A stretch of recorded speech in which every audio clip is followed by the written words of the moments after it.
বলছি এবার কি হবে রে বসন্ত? আমাদের পাড়ায় না নিশ্চয়ই কারো নজর লেগেছে। কারো নজর লাগেনি রে টগর, লাখ লাখ লোকের নজর লেগেছে, কোটি কোটি লোকের নজর লেগেছে। আর নজর লাগানোর জন্য তো পাড়াটা করা।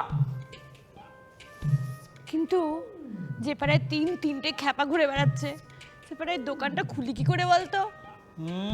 এটা কিন্তু তুই মন্দ বলিস নি রে টগর। দেখ এই দুটোকে নিয়ে আমার বিশ্বাস আছে কিছু করবে না, কিন্তু হরিহর বাবুটাকে নিয়ে না খুব চাপ আছে। কোন দিন এই পাড়াটাকে কাশ্মীর ভেবে তোকে আবার কামড়ে না দেয়। যা বাবা, আমাকে খামোকা কামারাতে যাবে কেন রে?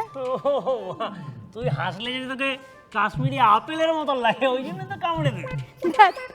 কি রে বারে, এই মিথ্যুক, সেদিন যে তুই বললি আমার মুখটা নাকি মালদার আমের মতো দেখতে। ও বলেছি না? হ্যাঁ এই দেখ, তুই তো হচ্ছে আমার সিজনাল ফল, ওই জন্যই বলেছি। সে না আমি বুঝলাম, কিন্তু এই তিনজনেরকে নিয়ে আমরা কি করবো রে এবার? এটা করতে হবে, দেখ প্ল্যান কিছু একটা বার করতে হবে, সেটা ভাবতে হবে নিজেদের মধ্যে। ও